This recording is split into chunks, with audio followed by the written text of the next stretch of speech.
Well, good morning, good evening, good afternoon, everybody. Welcome to the Zwift Community Live broadcast of the W2L Zwift Racing League. We are out on the Beach Island Loop for race number 2 in season 3. We've got the men's South European Middle Eastern Africa Division A1, as well as the women's Division A2 that we'll be covering out here today. I'm Nathan Guerra here. Anna's next to me. We got the Energizer Bunnies, as she called us earlier today, for a go second round here on Europe. And this course in APAC this morning was really surprising. Really surprising, Anna. Yeah, it did not go down like I thought. I've already messaged the Prem team that I DS and said, I don't think this is really so much of a sprinter's course. This is kind of like a puncher's one, that Italian village climb before the sprint, then the cobbles, the steamroller, throwing huge sort of a mix in there that it flattens out the road, but people are so tired from attacking on the hill that the sprint is kind of more of a sprint of attrition. We saw a lot of rollovers in the women's race. The men were sprinting, but the finish line sprint wasn't the sprint we thought. So yeah, a bit of a race of attrition, not what I had thought just looking at the course.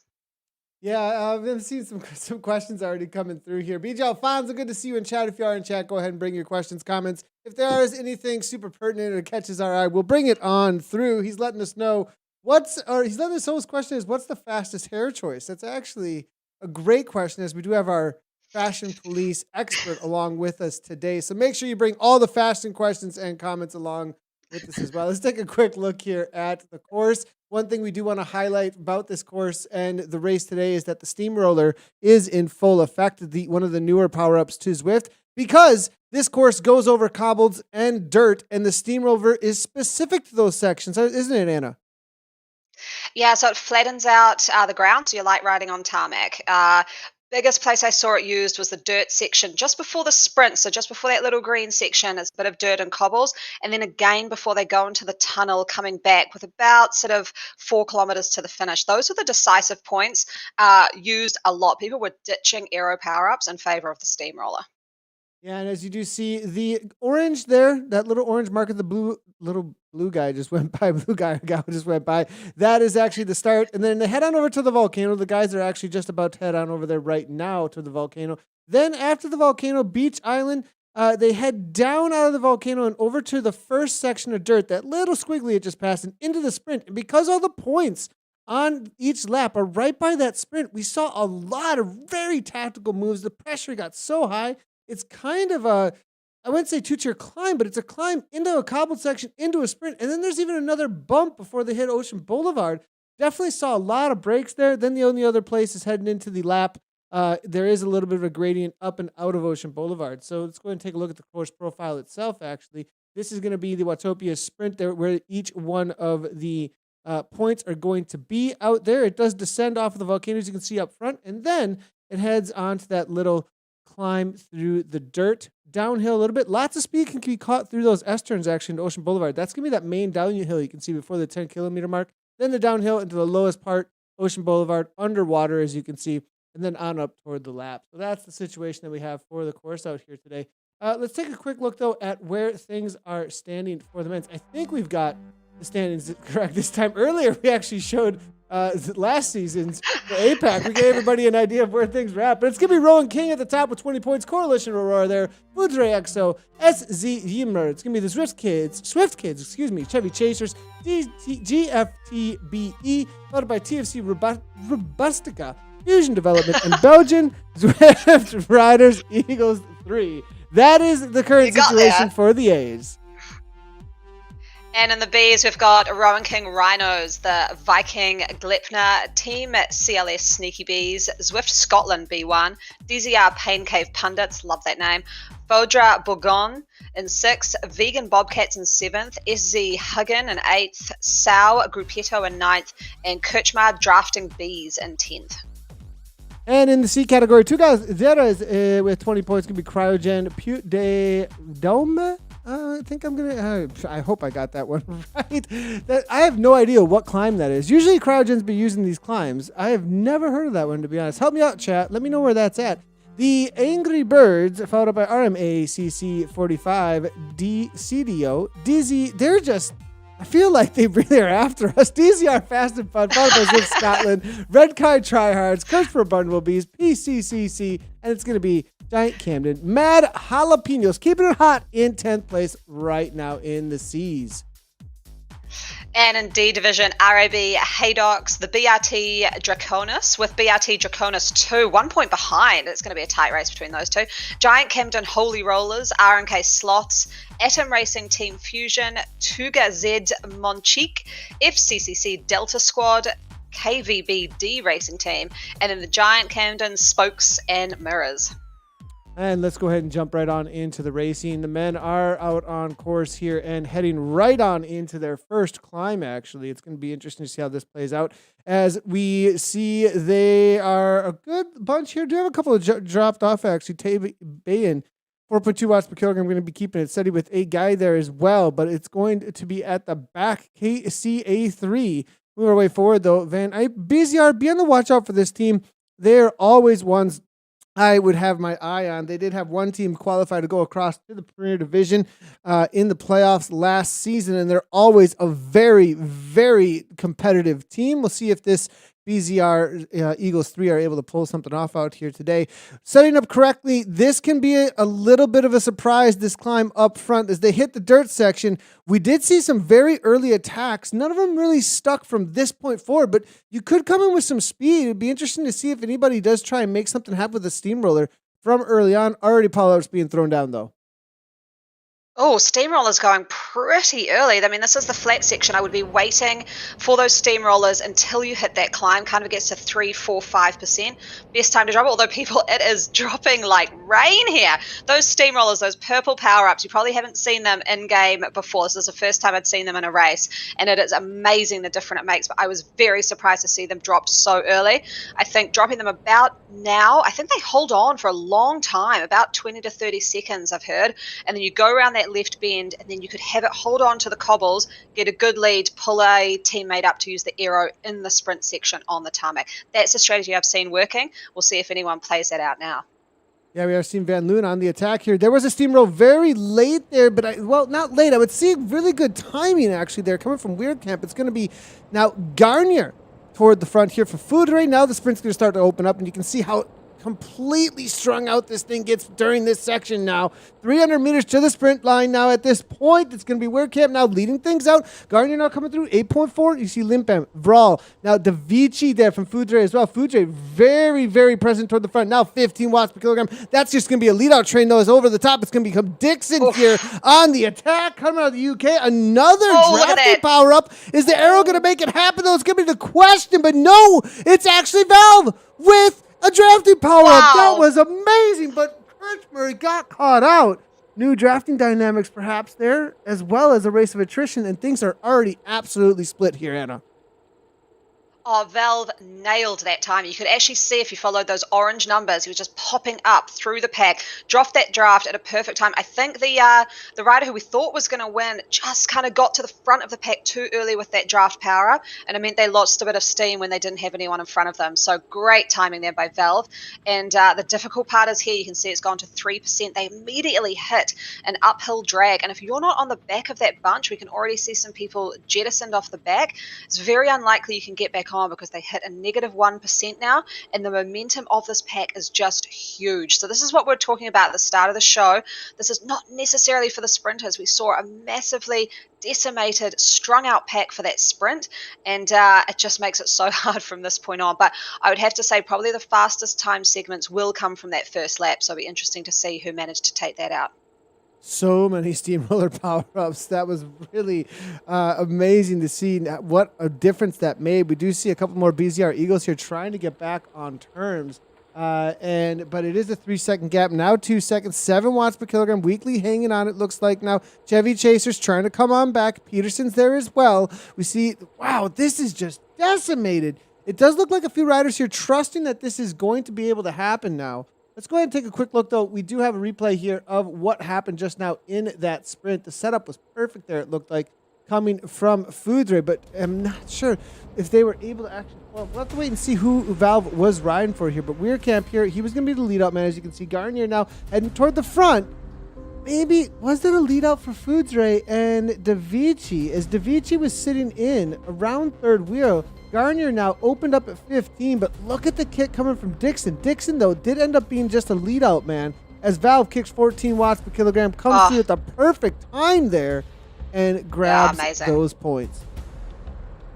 I did actually see another rider there. Might have been Moxon, I think. Someone coming through with an arrow who I thought might have had it, but the timing was just a little bit off. It is a tricky sprint. It sort of has that hard left-hand turn with just 20 meters to go, and then a sort of bending right. So you don't have a straight sort of look towards the finish. Very similar, actually, to how RGV finishes in France with all the sort of twists and turns right before the line. Very hard to get the timing right unless you've reconned the course. And what we're seeing here, just that's a great angle, is this is a split pack now. The group behind 4 seconds behind. And Nathan, when we saw APAC earlier today, they managed to catch back on this dirt section, and if enough people had saved a steamroller, they might have got it through that sprint banner. They could get back on, but I just think this group at the front, it looks very high in numbers, maybe 30, 40 riders. I'm not sure they're going to be able to get back on. Yeah, and the thing that is so difficult at this point for that chase group, 8.2 watts per kilogram, Chevy Chasers with Weekly here trying to get back on terms. He is just going to do it, but that does not mean the entirety of the rest of the group is going to do it at all. If they sit in at this point, they don't kick. This section, having that dirt does slow the rest of that pack down. Unless you punch like we just saw, you may not go along with. This is not a simple task whatsoever, as we do see this Danish rider here, Elby, now so going backwards, not forwards, even though he's almost on the wheel there. Peterson now as well, trying to go across. So many matches burned only in the first lap at this point. It is going to weld back together a little bit now, but still 6 seconds back for another group. The decimation of this course, way outside of the comfort zone of what the sprinters may have thought was coming at them today. Again, the story of the day, this course is a racers can make the race kind of course. If they're willing to, they can go on the attack over and over again and just make it difficult for everybody out there. Lots of points on the line as well with those sprint banners. They're going to be coming into their first lap and finish up their first lap in just a moment. Heading into the underground here, as we do have a lead group, though, of about 48 riders, it looks like. Large group still. Yeah, that's going to be a very, very fast first lap. The interesting thing, just putting my little sort of geeky statistical brain on, is those people who have had to catch back up to this group and drop those steamroller power-ups now may not get another steamroller power-up when they go through that start-finish banner. I will guarantee a lot of people in that front group who managed to get the steamroller over that sprint banner will just hold on to it and save. So it kind of gives a little advantage, statistically speaking, I think, to the people in that front group who aren't having to chase because they've nailed the power-up they need. So we'll see what happens with those chasers when they are on that dirt section. But I did notice that in the earlier race that there are sort of the people in the front group are just naturally advantaged by being able to hold on to the power-ups they want. We do have a great question coming on through here, Anna, and it is going to be coming from our YouTube feed. This is going to be Charles Bibe. Can someone explain what the steamroll power-up does here? And Anna, what exactly is happening here with this steamroller? And it is a newer power-up just in the last year or so that was added to Zwift. Yeah, so naturally when you're hitting dirt or cobbled sections on the Zwift courses, you will slow down a bit. And apparently actually on the Tron, you'll slow down quite a bit. It decelerates quite a lot compared to some of the other bikes. What a steamroller does is basically ignore that part of dirt. It flattens it out. It makes it like tarmac. So if you're around people who don't have that, they're going to decelerate quicker, and you can just stay at the same speed or put it in acceleration that makes it very hard for them to catch on. That's why we're seeing so many dropped in that Italian villas part. People are trying to get a break, and you can just see it's really hard for people to get on those wheels, and that's why that sprint segment is so strung out. Interesting though too, I have heard mixed statements, but I think it is a 30-second power up, which also makes it a huge attacking advantage. I know last season we had the invisibility and I was very excited about that one, but the length of it was only 10 seconds, so it very really sort of changed up the game. A 30-second power up is a huge advantage. Very much so, and because of how long that is and making it like flat tarmac, the amount of speed that you can gain and the time that you can gain, as well as the pressure you can put on the other riders then, is massive. So similar pull-up, specifically on a course like this, and this course essentially is almost it seems like it's made for that kind of a power up, or or that power up was made because we have sections, of course, like this specifically. So really great to see what Zwift has put together here for us to be able to try and see what that power up can do in a racing situation. Things going Grupo Compacto though now as we head into lap number 2. The representation now at the front end of the race. It does look like we're going to be having mainly BZR, the Warriors, it looks like. Well, actually, plenty of teams really represented here at this point. SC is still involved. KC's in here as well. Lots and lots of teams. Now, one of the things that's kind of cool this season is the enforcement of team kits, which I'm kind of liking. So if you do see a team kit that is down there in game, they are selected prior to the race season by the team managers or the teams, and they do select that, and they have to wear it throughout the entirety of the season. So the in-game kits that are being selected here, you are going to be seeing team members of the same team in the same kits. They are not random this go around for season 3. So you can definitely identify who's working with who and for who amongst this pack. Something that's really cool that WTR has put into this season 3, Anna. Yeah, it's really cool. I mean, everyone loves to have that team kind of vibe. And when you've got matching kits, I mean, you know me and my matching kits, matching bikes, it's such a huge part of the race league. I just love it. I actually did hear, I know I said Evo Savages is very strict on their magenta. They've actually apparently got a role on the team sock police, making sure everyone's rocking the right socks. People are taking this fashion pretty seriously now they're all matching, and that's obviously what I love to see as we see them roll around to finish lap 1. Little attack here on the front. I don't know if this is that's some orange organized. Numbers attack. That's I don't organized know. for yeah, sure. There's That's gonna 3 be, there. That's the Belgian team actually coming through here. GFTBE here now making their way to the front. It's going to be a TTT off the front. They did bring along with them one Danish rider, it looks like, here in this Wahoo kit, Mark Vogt. But De Coaster now giving a little bit of a go. Going to be caught up. Actually, Bivral, I think, maybe riding for another team, though, in this Canyon kit. Also coming, though, out of Belgium. So we'll wait and That'll see. be the Community Canyon team, I would imagine, if he's in the Canyon kit. The I know they do Coalition have riding a in very, this one. very strong. They are Not sure. I actually, know they have a they very are. strong. Bart for all. That's gonna be Bart for all. That's riding for the coalition. They do have a very. Let's see, 1, 2, 3, 4, 5, 6 riders in here. Bart Vral, Basti Wazowski, Mark Van Der is in here, Tom Shaw, Will Audie, and Will Dixon. They're all in the coalition actually here today. Yeah, they've got an extremely strong community arm. I think I've seen their community team size almost triple through from season 2 to season 3. So really good to see them out there in the community team. I saw on a specialized VNGS Works though, so not sure what that means for the team. I would have thought I'd see a Canyon Aero Road for the Canyon Coalition team riders, but we'll see what the team manager says about that after the race. I know usually they like to see the sponsors' bikes out there, but that attack looks like it was neutralized. We do see the Swedish Zwifters, I believe, now taking a little turn on the front. The pace isn't letting up too much here. You can see some big numbers still coming out around the 4.75. I mean, this is just a really brutal race. It's you'd think now with this front group, they just sort of chill out and get to the Italian villas, but they're keeping the pace pretty hot, around 48k an hour. And looking through, looked like it was Team SZ Ymir that did make that shutdown. They went on a little bit of an attack, perhaps, on the front to keep things fast, see if they could break things up a little bit. That is going to be Anders Olsen, Henrik Euler, Johan Limpen Lindbaum, and then Jan Wurm, Jonas Jarhid, and Marcus Georgian. They're all on the SZ team. We'll see what kind of points that they've pulled off. We're waiting for the prems to update here, everybody. We'll get an idea of where the point standing is at.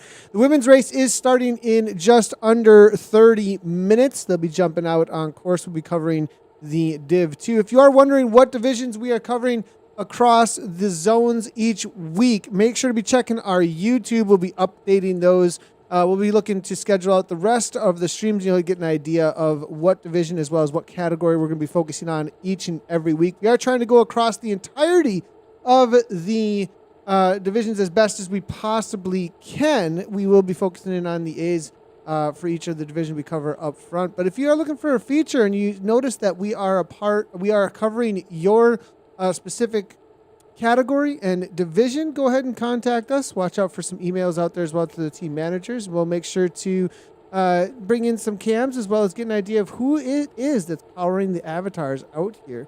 Now toward the front, it's going to be Elby here now, the Danish rider, making a little bit of a move. No, actually Van de Harst here out of the Netherlands, also riding, it looks like maybe for the coalition.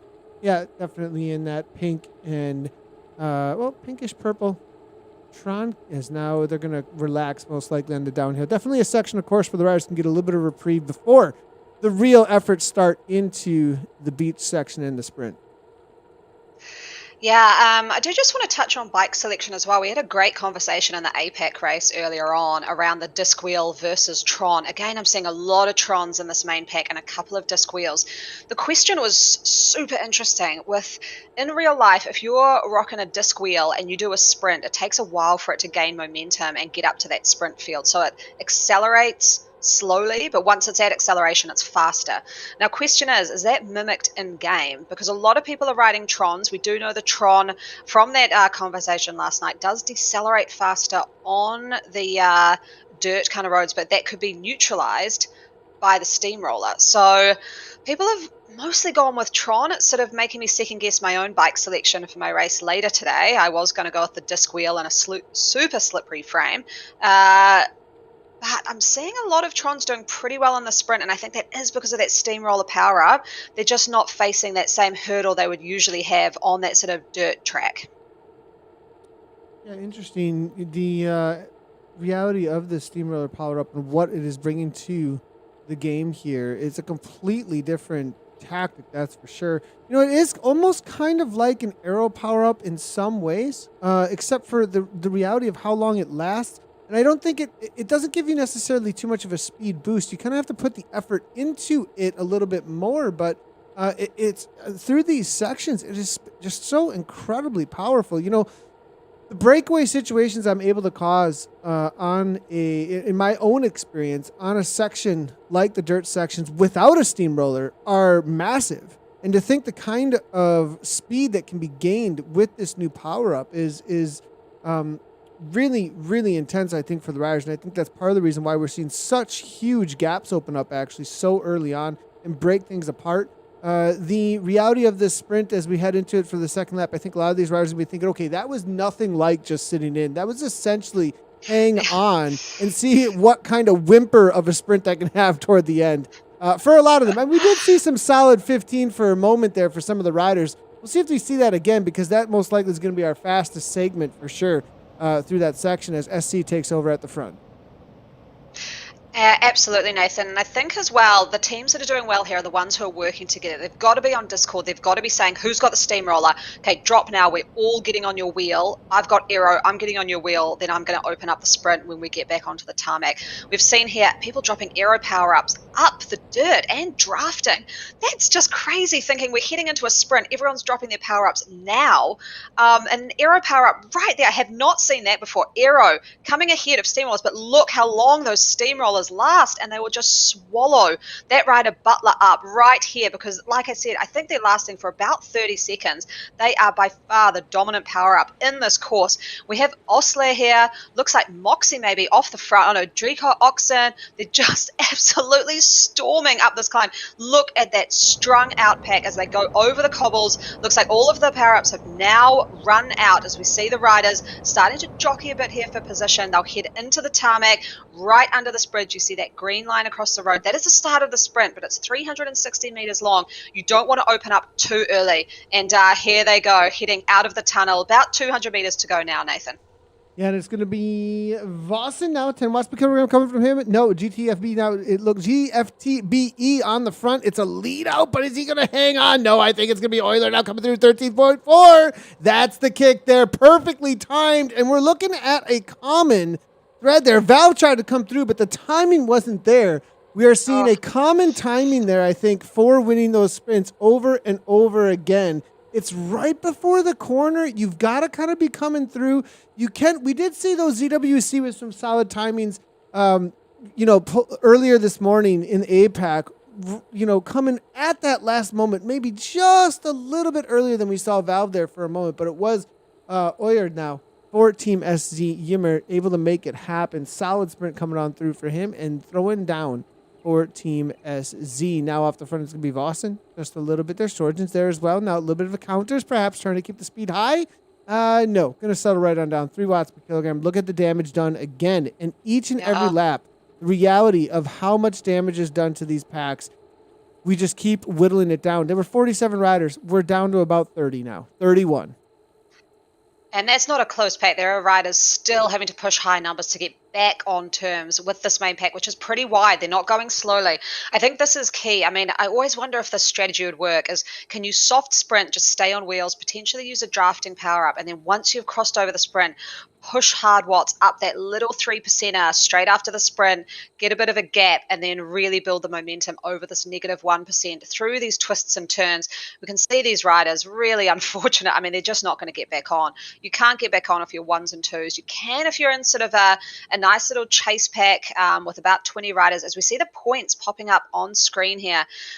First across the line is the FAL, and FTS is the fastest time segment.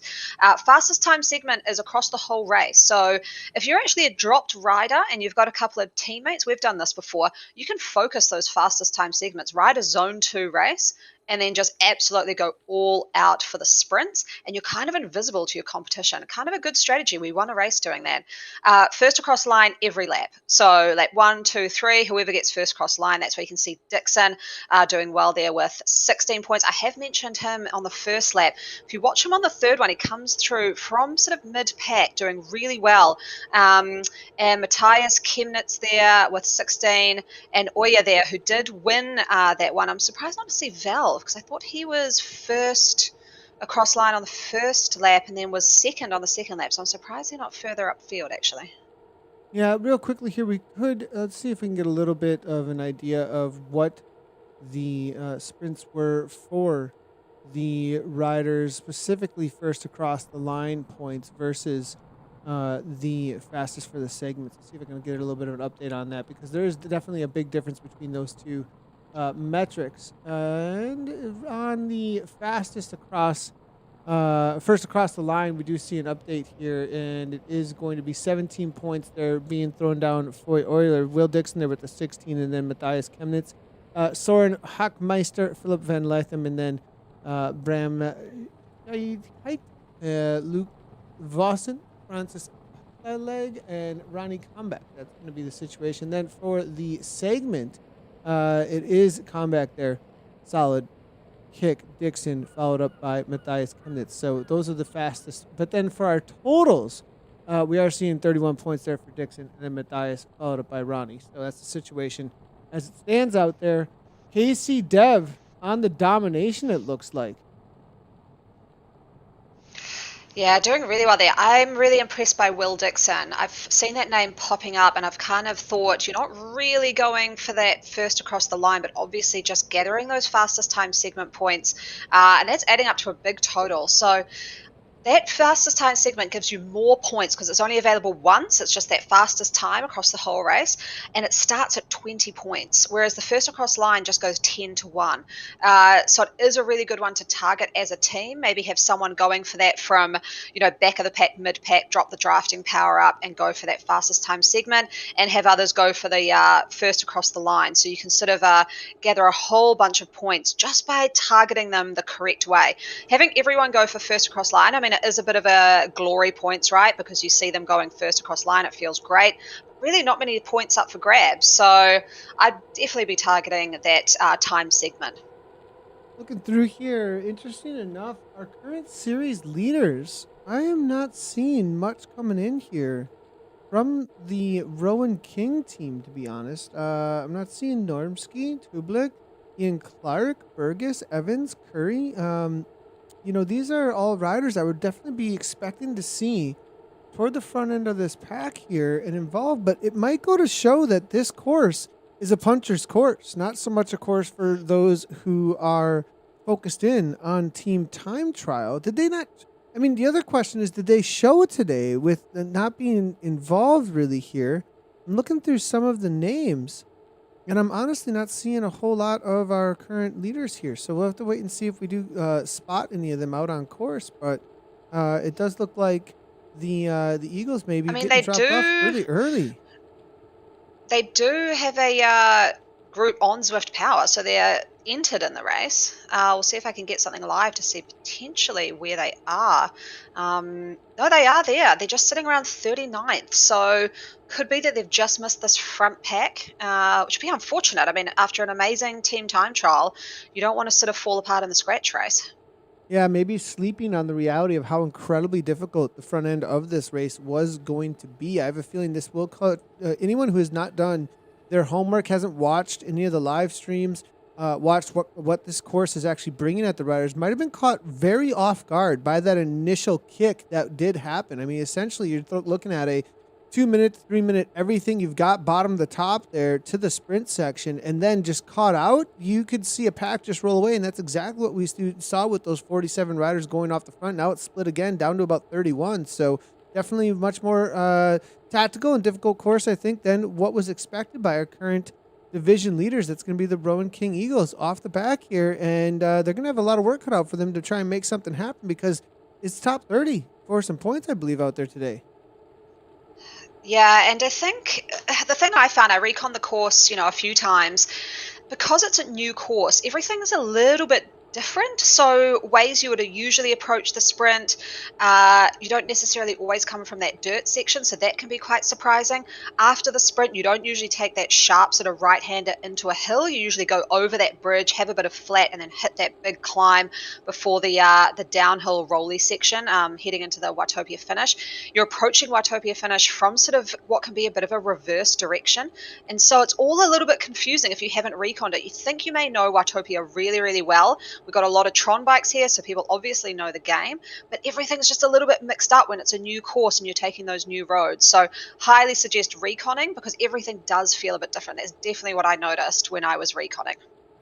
To see Dawson, and it is definitely very very different than what the recon feel is. That's for sure. I'd have to once you get in the mix with the riders, it's completely the riders make the race, right?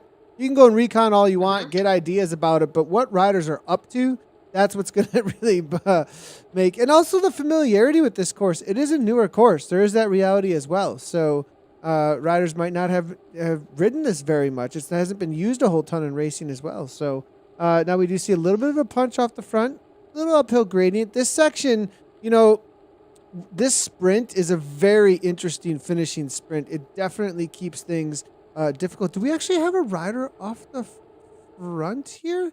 Or no, that's actually going to be, because with being a newer course, it does have a little bit of a overlap sometimes with the riders nearby, as you can see there. But, that section, of course, we head into the final lap here. Very quick race. We're going to be finishing just over 45 minutes, most likely here. But that kick out of Ocean Boulevard, if somebody gives a go there, and then the reality of it being a little bit of a 1% grade before that final turn, it does make it a very difficult sprint to just hang on with and sit in and wait for that final kick. It also makes it kind of a hang on for your life and see what you have left in the final 300 meters. And I think the aero power-up, as we saw in the APAC earlier today, is going to be crucial as to who is going to take down this final sprint. We do have a solid chase coming back, actually. Only 8 seconds now at this point. I might have spoke a little bit early. Do we have any Eagles in here? Are they going to be able to bring something back is going to be my question. Is it Thivolos? Potentially. Could be one of the Rowan King Eagles, I think. Yes, George Thiveos is a Rowan King, so they're motivated to catch back up. That's Greek, the Greek blue flag there. But I don't actually see any of his teammates. That looks like the only Rowan King rider out on course today, unless, there are a few. There's Matt Rowe. That's B. So no, that's the only one in A that's still racing out there in that chase pack. So a little bit disappointing there after first week, such a great performance, and now, one teammate, you're just not going to get those points. Yeah, our lead team here, Burgess, it looks like Clark as well as Tublik. This is going to be 3 chasers. They're working together, it looks like, but quite a ways back in 63rd position now. So not going to be able to be involved, it looks like, at the front end. But there is a chase on, it looks like, as you did say, with Livelis. Now, with the Greek flag, they're almost there. They've almost made the catch. I'm not sure that this lead group is going to want to see them come back. It does look like they've settled down, though, that lead group. They're not too concerned about it. They're probably thinking, look, we've already dropped those off once.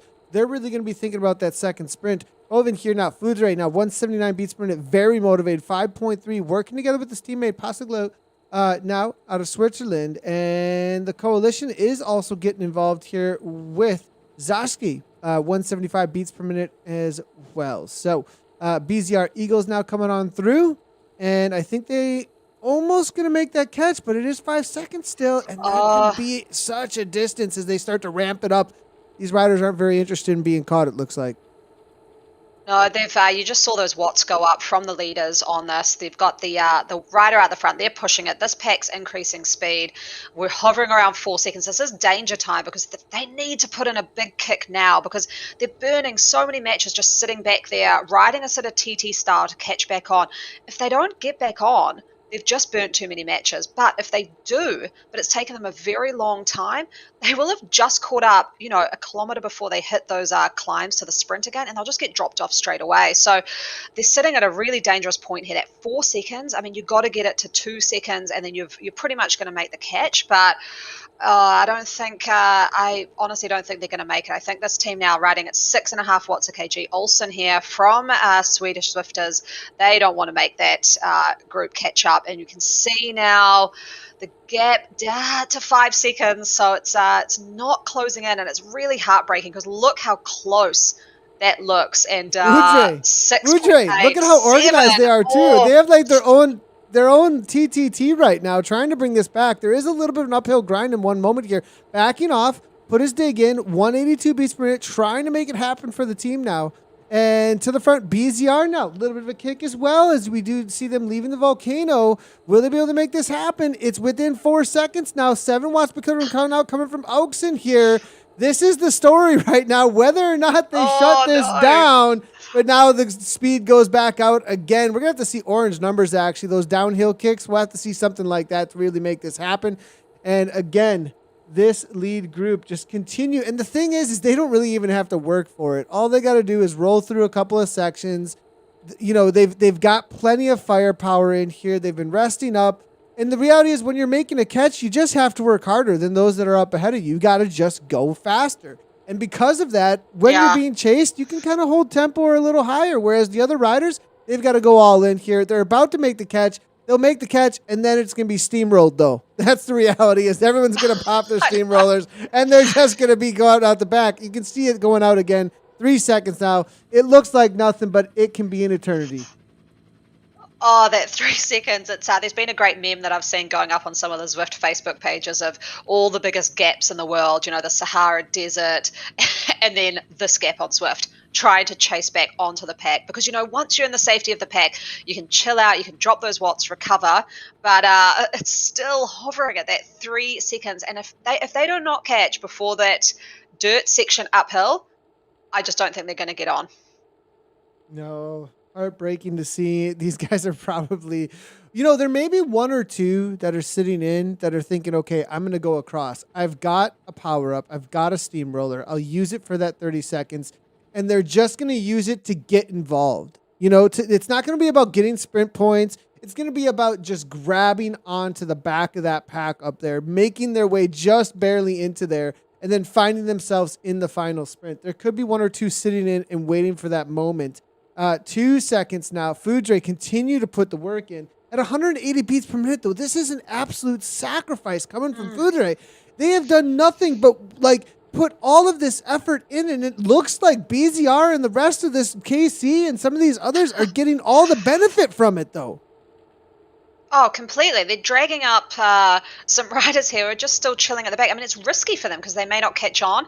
But, I mean, this has been unreal for them to get on now. But they're just literally about to hit the dirt in about 10 seconds' time. So there will be no recovery. I think we'll see some of those Foudre riders just completely get dropped off the back because that was a huge effort, 180 watts just to get on terms. And that front group will be nowhere near that kind of heart rate. As we hit this first part of the dirt section, not the best place to drop the steamroller. I'd say once you hit a couple of those corners, have it carry over onto the cobbles. But we are seeing this group now dropping the steamroller because they know they need to catch back on. This is just the strategy you were talking about, Nathan.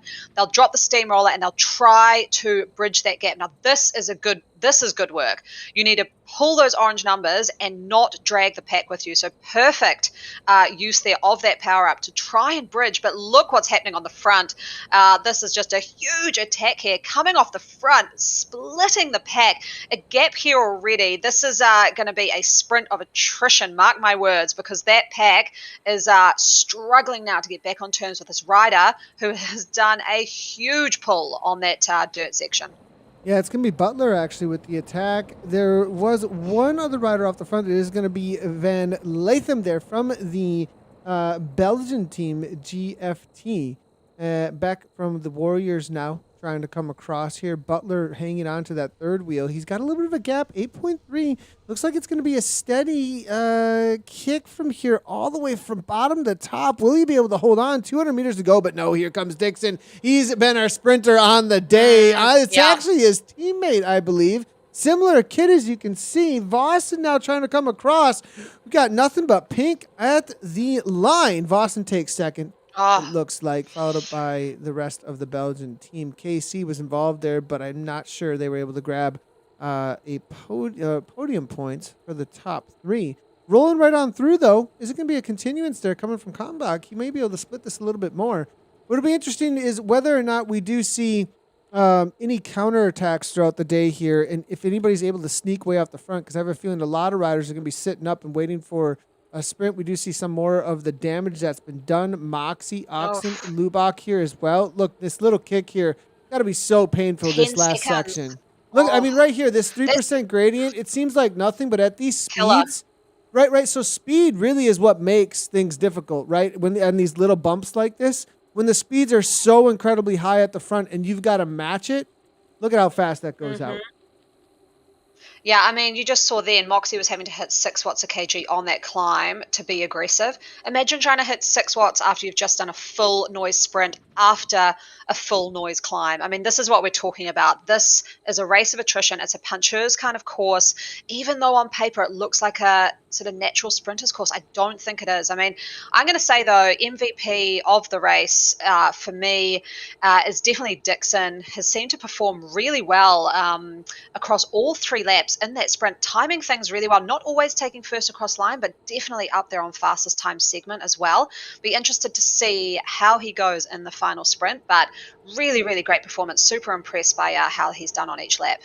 Yeah, it's been pretty amazing, the timing also coming from Dixon. I'm really impressed by it because it seems he's gotten this new pack dynamic in the sprints really down. He comes through at the perfect timing. You know, for those that are wondering, what am I talking about there was an update recently to Zwift that did change the pack dynamics. It did make it so that the avatars kind of have to move themselves around and not through each other quite as much. So in order to get by a rider, you do have to put out a little bit more watts per kilogram than you did in the past. You do need to then get past their avatar, not through their avatar quite as much. And so with the timing, it does change things up a little bit more, as well as requires quite a punch that is above a watt per kilogram, watt and a half per kilogram more than the rider that you're trying to sprint past. So Dixon, it seems, has timed things well. And we've seen him cruise through the pack, actually, at exactly the right time. So he's really seemed to gotten this down. I wonder if that's been done in some training or just a little bit of luck, or maybe perhaps something from in real life as well brought over to the world of Zwift, because it is supposed to be a little bit more like in real life sprinting. And I will say, look at Dixon's stats there, 155 beats a minute. That's recovering super well. His heart rate's just going down and down. Really high cadence too, so I would not be surprised if this is a really good in real life racer, because that high cadence, already up to 96, he's sort of recovering at the back there and just doing higher cadences to sort of stay with the group, stay on the right wheel. That is what I've found with the new draft, is a higher cadence seems to work quite well, because you can manipulate your trainer a little bit with that sort of change from, 95, maybe down to 80 if you need to just pull back a little bit, and then bring it back up to 100 if you need to get back on a wheel. You can sort of ride the wheels a lot better with those tiny little changes as RPM. We can see here, yeah, he's doing really well with that. Super impressed, has got a good handle on the draft, and they're just coming over this bridge now. They're going to hit the tunnel shortly. Saw a couple of steamrollers being dropped. You'd be a bit gutted if you got a steamroller at this point, because you definitely want the aero for that final sprint, although we have seen a draft win that as well. well in the APAC League. Looking ahead now, they're going into this tunnel. Now, will anyone here go for that long-range attack? I don't believe so. The pack's too big. I think that only really works if you've got sort of the 5 to 8 riders in there to do that attack on the climb out of the tunnel. This is about 25 riders, 24. I think this is just going to be an all-out sprint at the end. And looking at, a good angle there of Dixon. Just really impressed with that really high cadence, chilling at the back of the pack here. Doesn't seem to panic at all. Just like we see there, got a little bit off the back on the down, up the cadence to around 98, settled back in, fully recovering here. I mean, if anyone's wondering what kind of skill work to do with this sort of new draft, get on the bike and do some cadence work at least once a week. Yeah, definitely huge amount of, especially with the speed work. If you're looking to try and grab some solid sprints, big ups in any kind of speed work they're doing. I was actually doing some this morning, to be honest, to work on mine. So, Canyon Coalition is who he's riding for. It says over on Zwift Power. He's got a 15.6 watt per kilogram, 15 seconds. So Will Dixon is no joke when it comes to sprinting. Can pull over 1,000 watts. Solid rider here. It looks like under 20 riders. So Coalition, I think they're going to have their eyes on him for the Canyon team long term. Great development rider, I would think, also as well. So a good pickup. We want to watch out for him. 157 beats per minute. I think everybody's going to be watching him at this point with the kind of points he's been able to pull off through the first 2 sprints. Waiting on the updates here at this for the rest of the sprint points. We are heading into the final couple of K here. It's about that 1K to go mark. You watch out for that because it is leaving Ocean Boulevard, 3% uphill gradient, leaving the tunnel. That is the last section I think we might be able to see anybody try and get away. Somebody that doesn't have a kick to the line, but does have a high 1-2 minute power. Try and go for that 1 kilo perhaps here, Anna. That would be interesting to see. Yeah, it would be. I just, unless it's a team attack could work here out of the tunnel, potentially, and there are a couple kind of a really 1-2, motivated teams. kind of like seen. get like we saw this morning where we saw that like, hey, come get me, and it pulled the pack apart a little bit. Some riders made some chase. It made some riders chase maybe that have a sprint. You know, you could really put some people on the back foot by doing that attack, and really, it's not about the attack. It's about who's sitting in and getting the benefit from it. Exactly, kind of like a little fakey attack. I remember doing a bit of analysis on one of those. They do work as long as you've faked everyone out. It's hard to fake out a pack because people have safety in the pack and they'll just stay with it and go, well, we'll just leave you hanging. It's a long enough gap, 1 kilometer to the end after that climb, so maybe not. But then, like you've said, Nathan, there is a little second climb. Only lasts for a really short time. It does go to 3% once you've exited the tunnel. That's another little place. If you had 3 teammates, one attacks out of the tunnel, one rolls over and attacks on that other climb, and they drag a sprinter up with them. That would be interesting to see. It's really interesting talking about this as we're sitting here with a heart rate pretty low. Hard to do these tactics when you're breathing out of your eyeballs. 200 beats per minute from Boston. Speaking of heart rates, do not see that too often now. Hanging on. 8 to 3.6. Lots of pink Coalition jerseys, though, making their way to the front. Looks like it's going to be a solid race for the Coalition out here today. Van Loon now to the front. It looks like, no, it's going to be Davici here. Boudre still involved. The only blue jersey, though, that we're seeing from that French team. KC, the Bumblebee sitting well there, about top 3 to 4 there. TFC are also involved. Now taking over again, it is going to be the Coalition. Now in the Wahoo kit, Audi, I believe it is, now 170 beats per minute, now backing off. Everybody really just jostling position at this point, Anna. I saw Dawson there go up to 6 watts a kg, take a good turn on the front, but he's just been rolled over. Looks like riding at about 7 watts a kg there. On the front for a little bit was Vossen. They're kind of, like you said, putting in little sort of attacks and not really doing much. Terrible time to drop a drafting power up if you're at the front of the pack. You only get the benefit if you're in the draft. They are approaching the final lead up to the sprint. They'll go into 2 bridges. Best place usually to drop the power up is under the second bridge. Now, here we go. This is going to be the setup here. Wagner, final 400 meters. Hackmeister now. He's going to be the first one to go. Come back now. Going to be the lead out now for KC. 181 beats per minute. That's not going to take the win. Dixon now. This was the one we were talking about. Will he be able to hold on? There's some arrow power-ups coming on through, though. Oyer there. Team SZ. Can he hold on? Latham, this is a tight one. To the line. Last second. Dixon. I believe, no, Audi. Audi there, I think, took it down. Dixon was right there with him. But I believe W Audi made it happen. We'll take a look at a replay because that was right to the line there. What a kick there coming from Audi. And right up to the line, you can see here, we'll see if we can get it into slow-mo. And it was Dixon here coming on through. And that's what I was talking about, the new dynamics. I think that's where that's at, is whether or not you kick at the right time. Because look at where Audi's at. 13 watts per kilogram, 13 watts per kilogram. People start fading from that. He's got an aero power-up, though. Comes through. Perfect timing. Wow. And just barely pulls it off ahead of Dixon, as you can see. Oyer there, I believe, took third. What an amazing race there between those riders. Well, nice job. Dixon, we'll get the results in just a moment, but huge kick here coming in from Dixon. Dixon, again, massive. Second place, it looks like provisional. That's just by our sighting. But Audi there, I think what I could see, he was almost in the chase sprint pack. But then under that second bridge, you could see he got into that sort of really aggressive position. His avatar did. That's when you know they are putting down the serious watts, timed to perfection. I mean, that was amazing. Great job, Audi.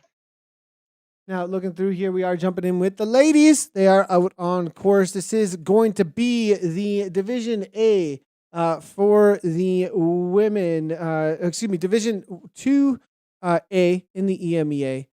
We also got Bowie Brevet here, just hanging out solo.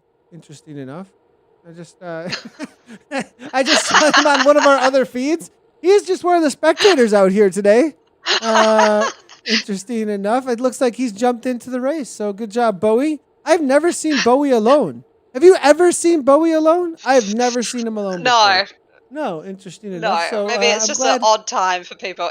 Yeah, everyone's racing, Nathan. I don't think he probably isn't alone, actually. I think for some reason we just got him in, but he's just out here spectating. Everybody say hi to Bowie. He's getting a good little view of the race, doing a little recce, it looks like, of whatever he's going to be racing later today. Awesome. But good to see Bowie. As far as the fashion police go, I mean, what's your call on Bowie's setup? Yellow Tron, green body. Definitely need to go green Tron. Total matching green. Hulk style. First thing I picked up there, you don't have the Tron mismatching the kit. I mean, number one rules, guys. It's just so easy. In my opinion, just match everything. Looks fantastic. Looks super tidy and clean. I mean, you don't see Quick Step out there in their royal blue kits with, unmatching socks. You just don't see it. Toward the front now. Let's go ahead and see how things are playing out. We'll get an idea of what the current standings are here. Being able to turn completely green, though, I mean, it's got to be like Hulk mode or something along those lines. I mean, there's something special about being able to just go green. So that would be awesome. That would be a great power up. There's got to be a couple extra points, right, for that. But yeah, what a finish there. We are seeing Kevin Osborne. That was pretty crazy. Amazing. First little section, though, that's going to matter for the women's. This is the EMEA women's Division 2A that we are watching. And be on the watch out for Socks Watts. I do know they're in here. Juliet Elliott is actually one of a pretty YouTuber as well as well-known personality in the world of cycling. Be on the watch out for some moves from her, as I believe they did pick her up. Also be now the Danish rider now, 182 beats per minute, early attack. What's interesting here for the women, I wonder if perhaps with the field and the way that this field might be able to ride and whether or not they can respond, maybe the depth of field may be a little bit different. There may be we might see some situations where riders might be able to break this up and get more of a breakaway, smaller group situation formed at the front. Yeah, I mean, I think at the women's racing, it just has a different dynamic. I think the pack splits a lot quicker and a lot easier, as we're seeing here. If you're, my idea for the women's race, if you have some good teammates, get that steamroller going like this rider has here. It'd be ideal if she had teammates on her wheel and they could go 1, 2, 3, first across line. That would be perfect. You don't really have to put too much effort in the sprint. I don't even think these three have to put in huge amounts of effort. They've got a really good break here. 5 seconds on that pack behind. I mean, this is danger time. Riding very, very quickly here. Hall now dropping the aero power up. She may open up a bit of a sprint, as we see here, about to 8 watts per kg into those orange numbers. She's going to take this away. The other two don't seem motivated at Hall to be catching up with this rider. So I think Hall may roll over, Lancaster just behind. But yeah, easy win there for Hall. First across line points, lap 1, done and dusted. Wow, and now just kind of riding away at this point. Interesting to see. Osterby now trying to close that down. Lancaster, as you can see, as well as Osterby now getting a little bit concerned. Now come across one. I'm not sure, looking at the heart rates, maybe it wasn't motivation so much as there was just nothing left in the legs over the top there. Lancaster now, this is going to be, I believe, one of our top teams. If we go ahead and bring this in. Perhaps here. Loughborough Lightning TRG are the current leaders in the EMEA Division 2A here. Rucka Cobra there with women there, currently 19 points. Sox Watson, we do see one of their team members come on through. That is going to be Oaks. Now at 200 beats per minute, closing things down. They're currently sitting in the 3rd place. Coalition Synergy there in 4th. Kirchmer Beasts coming on through for 5th. It's going to be Ionian Banditas, R3R All Saints. WTL Firestorm Betty Squad A. And the Rafa RCC Women A2. That is the situation. RSA here, Aeonian representing, shutting things down. And I thought perhaps these 3 were going to walk away a little bit here, but it looks like these women are definitely on top of it and shutting down that attack. But we do have a lead group forming very quickly. And a lot of ladies already out of it. But this is a great counterattack here coming from the KC rider. And 7 watts per kilogram. This is motivated. It's not a joke. Yeah. That was coordinated for sure. Somebody did their homework coming into this race. 7 watts. How long can Remel make this last? That was an amazing momentum attack. You could see her just catching up on that little bit of a downhill and then just blasted through the pack. Still riding at 7.3 watts a kg. Cone. No. Yeah. So not realistic. Okay, there we go. Not going to stick. And it was Z-Power, I did just notice. So I'm glad Zwift was able to call it out for us there. And no guessing at that point. Once the cone goes, that's the reality of it. So good effort there, and thanks. I always want to say, just get it checked out. I don't think anybody was trying to do anything malicious. Obviously, setups can just be a little bit off sometimes, and a little bit of testing and get some things fixed. And come on back to the race. We always love to see the riders jumping in, regardless of those setup situations. But definitely got to keep sure that things are fair. That's for sure, Anna. Yeah, definitely. And it looks like we're back to a nice tight pack. They've only got 3 seconds on some of the chasers behind. May become a little bit bigger. So you can just see there about 4 or 5 chasers coming from behind. I'm not sure this group wants them to catch up, as we see a rider leading up off the front, trying to pull that pace up of that main pack as they will hit the bridge and the dirt section. Again, like we've seen, if any of these 4 riders have a steamroller, they could bridge the gap. They do need to make sure they drop some pretty high watts, though. 3 seconds back. I think they will get back on terms. As we see some power-ups being dropped here. Interesting to see an aero power-up. Maybe they're ditching that for the finish banner at the end of this lap, where they can pick up another one, hopefully a steamroller. And we are seeing this 3R racer. That might be Debs there. Just dropping that at a good time, but needs to put down some bigger watts than that to get back on terms. Got to be more around the 5, just for a few pedal strokes, just to get back. You do not want to hit that tunnel downhill without getting on terms with this group in front. Yeah, 3 seconds back at this point, 3.5 watts per kilogram. You do see about 3.5 similar now, 37 kilometers per hour. Deb's there, 40. She does have the speed. She does have a gap as well over the other chasers. It does look, man, she really needs the help at this point, though, to make this happen. McGovern there from Ionian now being dropped off 166, absolutely suffering. The South African now JVR. Riding for that 2nd place team. I believe they're 2nd place. Roca Cobra now getting on wheels here. Coalition Synergy coming on through. Nice little kick here coming from the South African. 183, 2 seconds is the difference now. S-Child there, as you can see, 35 kilometers per hour. And I think this is going to happen for them. One last kick. It's got to happen right now, though, because that downhill, it's going to make some suffering. I mean, Roca Cobra did a great job there, or FJVR, just pushing into those orange numbers for a few pedal strokes, and then the momentum usually is able to pull you up. And it looks like they'll get right back just at the right time, but she needs to keep working there and not get dropped off right at the last moment. This has happened to me before. You sort of see the wheels and you go, oh, I'm back on the pack. And then you go, oh, wait a sec, no, I'm not. And you go to kick again and you've got nothing left. And needs to be really careful here that doesn't happen. Looks like the catch is made now. She's the elastic is well and truly back attached to the front of her wheel, and she's in the pack, can recover. I don't think there's going to be many attacks until we get back to that Italian village and people are dropping those steamrollers like rain, but they've dropped off a rider there who's just sitting in no man's land. They'll get swallowed up by a chasing pack behind, but this looks like this is where our winner will come through from today. Pack of about, looks like maybe 30 or just under. Pretty good pack. I think we'll see it thin out coming into laps 2 and 3. I want to give a shout out to this rider, actually, Francis JVR for the Roca Cobra team. Level 10 Zwifter, only 11 races.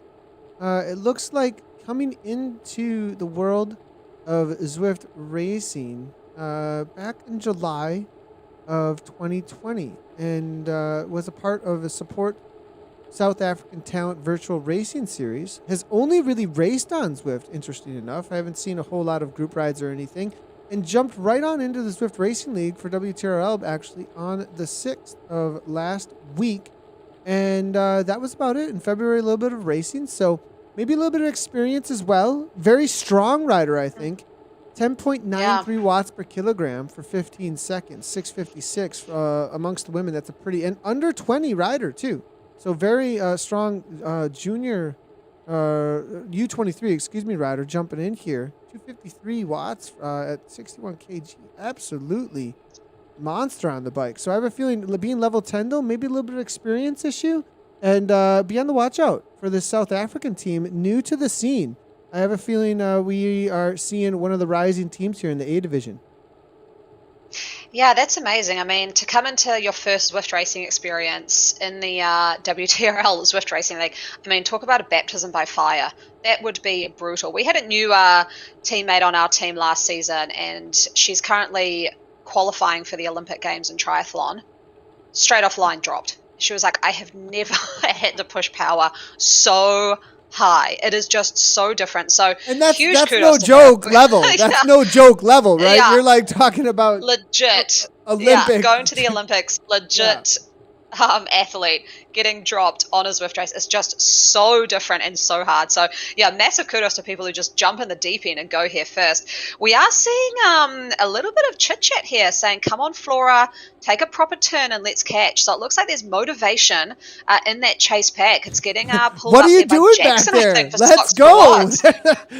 Yeah, I'm exactly. liking it. Socks for Watts are like, what are you doing, ladies? We've gotten dropped. You need to get us back involved at the front end of this race now. Sox Watts, they don't like getting dropped. The Aeonians here as well. Actually, some team names that you wouldn't necessarily be expecting to be off the back. Now 4 seconds back here, larger group as well. I mean, there's plenty of firepower back here. Look at all these Sox Watts team members, actually. Richardson is here, we are seeing.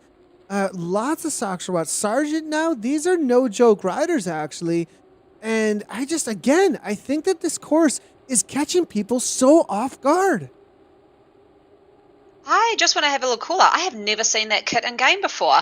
I usually am on APAC and we don't have a Socks for Watts team in that division. That is an amazing kit. Oh, look at that, a unicorn on the back. I am loving it. James Eastwood is going to be absolutely loving that. The Fashion Police. Now, what are you giving this, though? I mean, out of 10? Are we going? I haven't heard a 9 out of Anna, I don't think, ever. So... I mean, that kit is unique and very cool. I mean, I would get that in real life. I am giving that a 9. Amazing. Woo! I think that's awesome. That is a really cool kit. Sargent's going to be happy maybe just for that at this point. Not happy with where they're at 38th place currently. 3 riders now all having to working together. Speaking of Juliet Elliott now, make sure to go check out her on Twitter as well as on YouTube. Great to see her jumping into the racing out here today. Is this going to be Julia? I thought she was riding for a different team, though. Are there 2 Jay Elliott's in this race? I may be calling out because I believe she was riding for the Polka Dot Bombs. I'm just going to double check this here.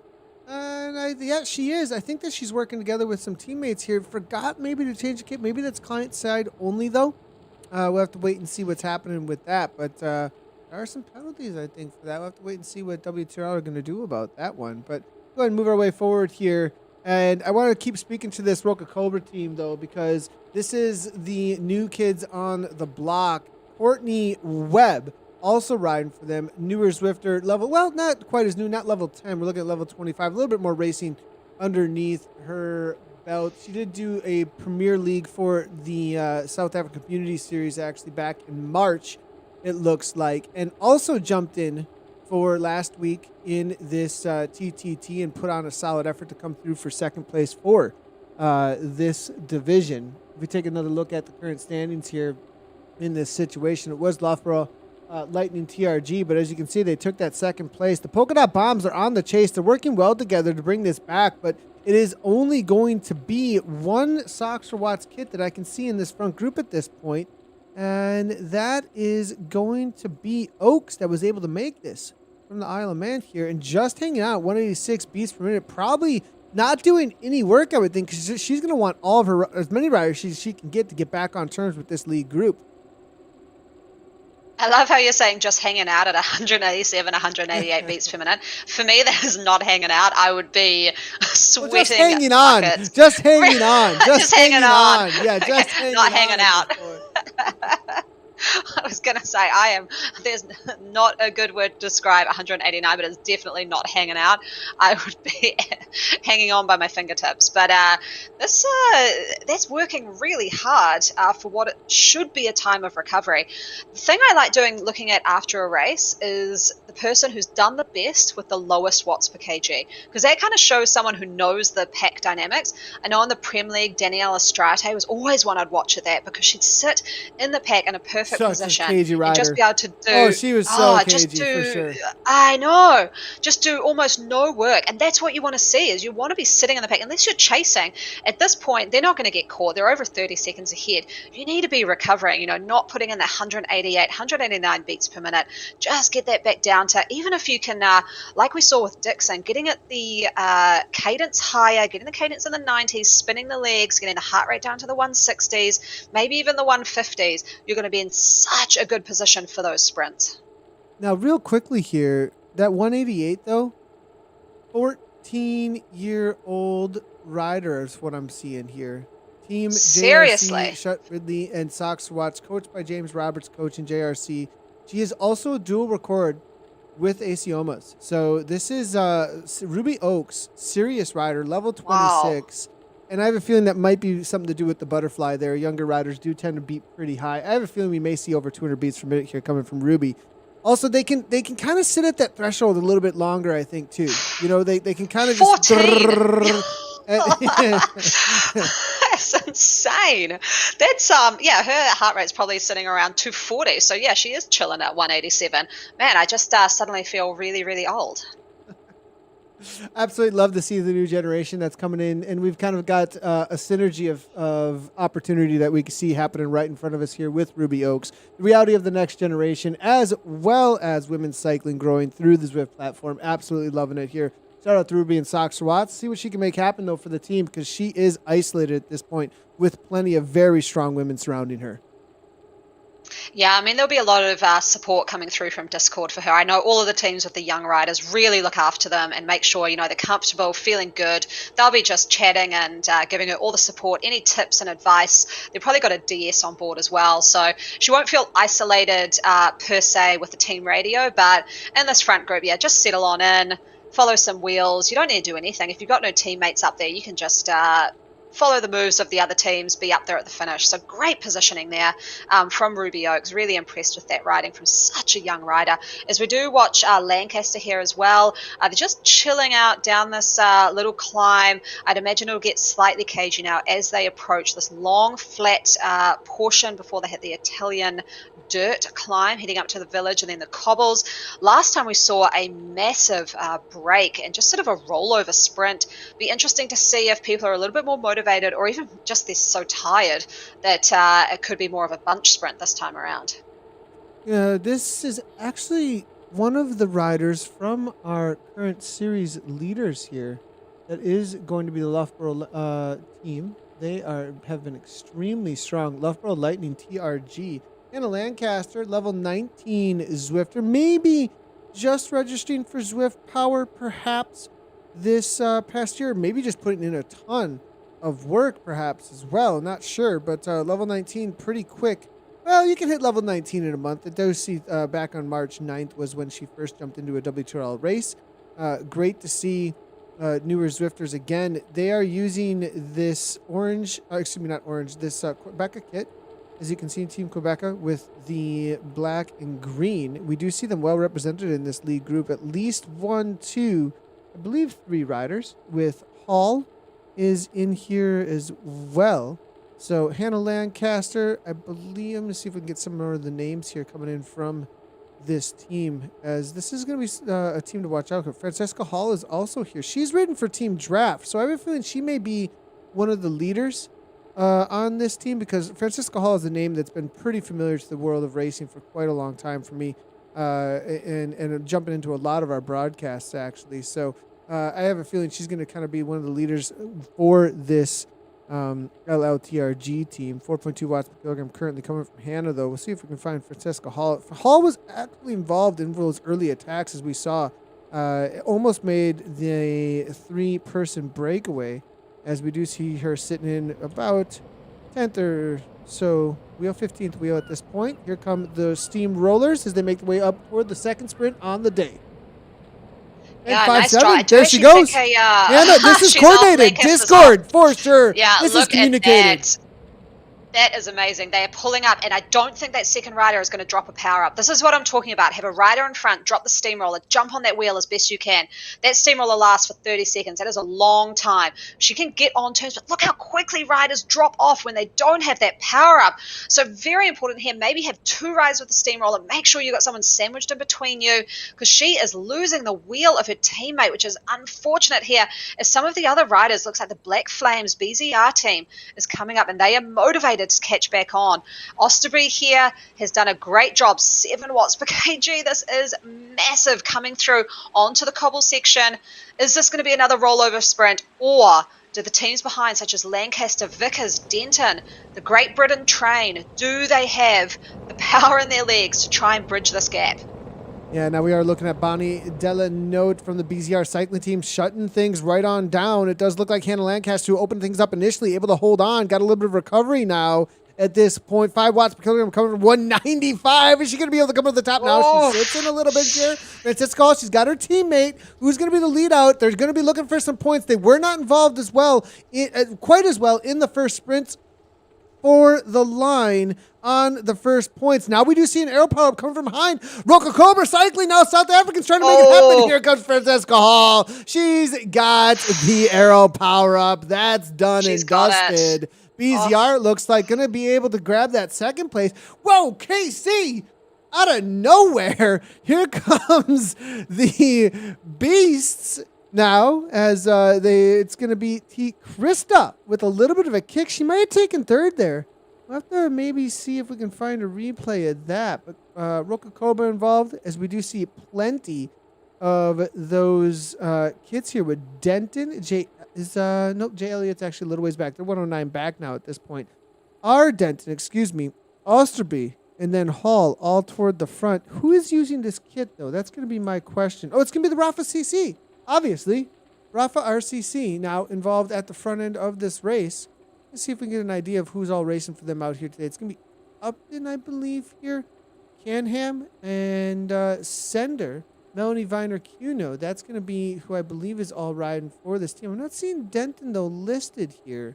Let's see if we can find maybe not listed under the team name, but is involved here for the racing right now. And I think this RCC team, this is impressive work from them, because they're not placed, I don't believe, particularly well in the overall standings. So this is where in the scratch races, if you've got 1 or 2 riders who are super strong, as we're seeing here with Denton and Osterbury, oh, she's actually riding for Roca Cobra. Excuse me. They're just in the Rafa kit. Wow. Yeah, my bad. It's not. Okay. It's a different. That was my bad. 100% there. I assumed because of the Rafa kit, but Roca Cobra are actually using this dark purple-ish. Well, what would you call it? Maroon kit in game out here today.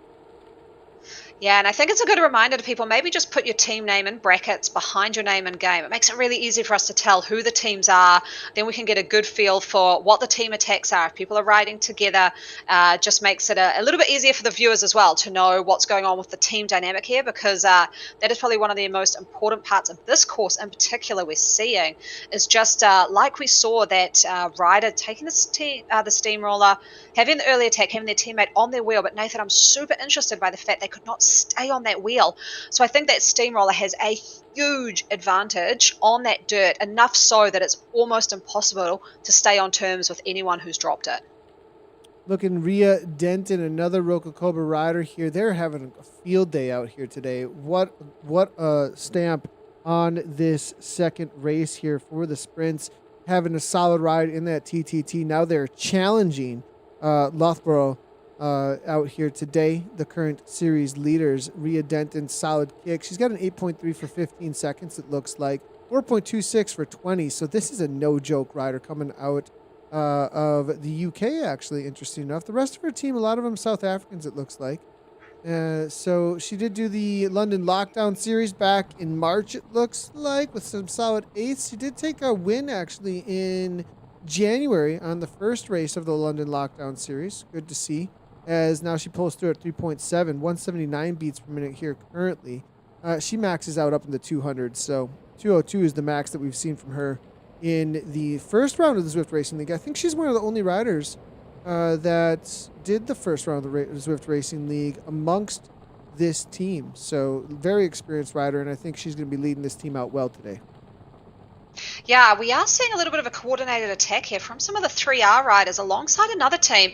They have dropped 4 steamrollers all at once on what I would have thought is not a sort of time right now for that steamroller. Even though it's dirt, I would be saving that for that climb, but they are having a nice concerted attack here, drawing out some high numbers from riders behind and really stringing out the pack. They're got riders in like 1s and 2s now behind them. If they can hold on to these kind of numbers at the front and not let those catch up, I think they'll get down to a group of about 15. I do want to quickly mention, though, one of the riders from BZ, Bonnie Delanote, who is in this lead group, massive 15-second watts per kg, far above anyone else. So 11.2 watts per kg in a 15-second sprint. That is someone we need to watch out for at the end. Bonnie Delanote from BZR. That's someone who may, if she can stay in the group, although I've seen, no, there she is. So she's still in that main group. That's the danger woman, I believe, for the finish of this race. They've got one more lap to go, though. She's been quite quiet, and it always makes me nervous when someone's got watts that high and you haven't really seen them poke their wheel into the wind. I'd be worried for the final. I think she could be going for the win here. Krista there from KC. We did see her with some bad timing, in my opinion, but she had the power earlier. The rider coming out of Switzerland, 4.5 watts per kilogram. Maybe a little bit of inexperience. We'll have to wait and see how that ends up playing out for Krista, as she did come through with some crazy high orange numbers, but the timing just a little bit off. We'll see if she can pull it off on the final lap as they finish out their lap and a half now. Ruby Oaks, again, 4.1 watts per kilogram coming from her. She sits in. Aeonian's here as well. Watch out for Arce. This is a rider that we haven't spoken a whole lot about, but has been very quiet so far. Definitely well known amongst the community. Been racing in a lot of our community races for a long time. I've seen her in the TTTs as well as a lot of the races that we do broadcast here. So watch out for this Aeonian rider. Very isolated, though. And because of this isolation in and amongst Roca Cobra, we're seeing Loughborough as well in here with plenty of riders. R3R with 3 jerseys. Another team we haven't spoken a lot about just yet, but R3R, never count them out. Long-standing team in the red, white, and black there. So red, white, black, and blue here now, as R3R well represented, and also maybe staying quiet, just allowing those attacks to really put some sting in the legs for some of the other riders, maybe waiting things out. And we could see some concerted efforts, because it really has been, if we look at who's been doing the work and putting on the attacks, putting on the fireworks, burning matches, it's been Roca Cobra and it's been Loughborough. Mm-hmm. And because of that, we may actually see some chinks in the armor if they put up too much up front. I think so, and I do just want to correct myself. It is Marina RC here from AO who does have the highest power, so quite close to Delanote, who I was mentioning before from BZR. So that could be a great 1-2 battle between Bonnie and Marina, as long as they haven't really just burnt their legs too much through this very, very difficult course. But I think they're riding pretty smart. We haven't seen them out there on the sprints. They haven't really been the top three from what I've seen in the intermediaries. They could have had fastest time segments. They could have come from back. But they've ridden pretty smart, in my opinion. We'll have to see what happens at the end. But I believe they're just conserving energy at the back. I mean, 174, she's still pushing quite hard, depending on how old she is. Not sure if it's another teenage rider we have here who 173 is a recovery heart rate. But yeah, I'd be looking out for those two, AO and BZR. And there are two BZR riders. One does not have a sprint, so that's Amelia Van Hove. Lower sprint numbers than her teammate. But there we go, two teammates in that front pack. They could be doing a little bit of a concerted strategy here, talking on Discord, figuring out what they're going to do coming into this last lap. As they exit Ocean Boulevard, little dig there from Francesca Hall. Not sure why you would be doing this at this stage of the race, other than you're feeling great and you just want to tire everyone out. It's a small group, though, Anna. I mean, look at the group. It's not a huge group. And I think she feels like she has just an extra gear compared to some of the other riders. I think she's feeling strong. I think she feels confident compared to what she's seen from the other riders' responses. I think she knows also from the way they're riding that the other riders are just thinking about the sprints at this point. And look, she snuck off the front. Nobody chasing. R3R not interested. And I know Francesca Hall, she has some solid FTP numbers. She can hold a solid 4.8. She's got 4.8, 4.9, 20 minutes. So not much of a sprint, but her 20-minute watts are well and above the other riders in this group. So you're right there. She's gained 5 seconds. 6 watts per kg now, 5.9. She's hitting that little second climb. I mean, I really hope she doesn't think this is a 2-lap race. That's the only thing I'm thinking as well, that sometimes people go a little early and then cross it and go, uh-oh, that didn't finish the race. Whoopsie. But not great to see that's a teammate. Is it on the front? With no, Roca Cobra. That's going to be Denton. Oh, that's Denton from Roca Cobra. And they're following because they're the second place team here at this point. They've got the numbers. And there is actually a little bit of isolation because there's only 2 team members, I believe, from the Loughborough team at this point, the current leaders of the series. They're on 20 points. Roca Cobra at 19 points. Roca Cobra are in that dark maroon kit. And then the Quebec kit is going to be the other rider here coming from Loughborough. And that is going to be Osterbury, I believe. No, Osterbury actually riding in the Chloe maroon. Vickers? Is maybe It's Chloe Vickers, perhaps. See if we can find the rider. I think you're right. It is going to be Chloe Vickers. Yeah, good call on that. So Chloe Vickers here. Arce now, not messing around. We do see Oni. Now we start seeing the responses here. They do not want to let this go. BZR now is giving a little bit of a kick. We're going to start seeing some infighting here. Nobody really wants to work together. They want to make this a smart move, and they want to jump across and not drag the pack up. This is very smart riding. A lot of times with inexperienced riders, you'll see somebody just, well, it depends on what you want from the pack, right? R3R, they got numbers. They might want to just sit on the front, close it down. BZR, they might want to sit on the front, just close it down, as well as Roca Cobra. I mean, but a rider like Arce from Ionian, she's going to sit in and wonder if this is going to come back. And if she doesn't think it's going to come back, she might go orange and try and jump across. Exactly. I mean, looking at this is a typical Annemiek van Vleuten kind of a move. You've got a rider off the front. She's hoping now that the motivation in the pack is not high enough, or they're just not working together well enough. No one wants to be that rider that drags up the pack. Her teammate will definitely not be doing any work there. 8 seconds now, going up to 9. This is definitely that kind of attack where you are trusting the fact people will not start attacking from the back. I think all you can see here, you got a BZR Black Flames rider, so they know they've got a good sprinter in their team. She's trying to bridge something here, but you can't bridge at 4.2 watts a kg. It's just not going to happen. 10 seconds, if this gets up to 15, is very, very tricky to bring it back, even with a group behind. If that group is not motivated to work together, which they don't seem to be, we might start seeing some text popping up on screen saying, come on, guys, we need to catch this up, because at the moment we'll be racing for second. What I think would be the best move here, if I was in DSing one of these teams, is to see your good sprinters. There's 2 there from BZR Black Flames. One of them is one of the better sprinters. Have a sacrificial lamb attack from Hove, pull up Dianote, who is a good sprinter, orange number it up and bridge the gap, and then I think you'd have a lead group of 3. That would be perfect, but they don't seem to be doing that. Out of sight at this point, and you're right, they're going to have to get organized back there. You're going to have to get some sort of tactic going on, as you were talking about. I think that would be the way to go, is to try and get a couple of launches. You start getting that speed higher, and then you come over the top, over and over again. You got to start instigating a little bit, get some motivation here.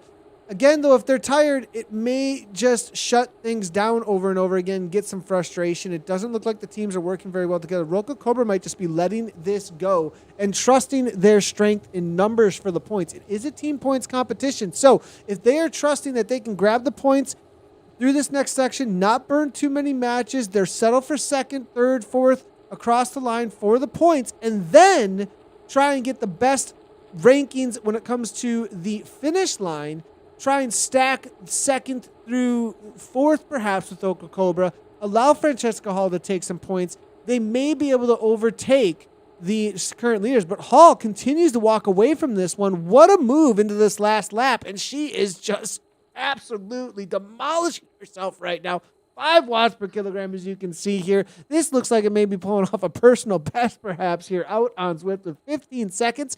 I'm not sure it's coming back, but steamrollers, aero power-ups, there's a lot of landscape left to work with here, and with all of that and a pack chasing behind, we could see that shut down. I mean, on that uphill, the attacks from the group, she's not going to have orange numbers, really. She's going to have consistency of power, but it's not going to be a kind of an acceleration as much as we'll see from the pack. That'll most likely be halved, I think, through the beach section into the sprint.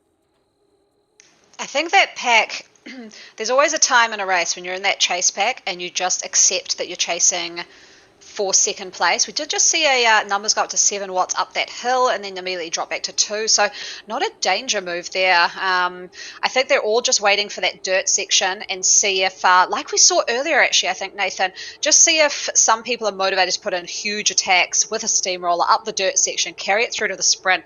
That would be enough to sort of bridge a gap to 15 seconds. It is hovering around that amount. So even though the pack numbers aren't really going above 3.5 watts a kg, obviously the group speed is enough to really just keep that gap at 15 seconds. If someone has the legs to attack in that uphill dirt section, they could bridge the gap. The thing is, though, Francesca knows that that's probably going to happen. I wouldn't be surprised to see her numbers go up into the 7 watts a kg and just consolidate this attack.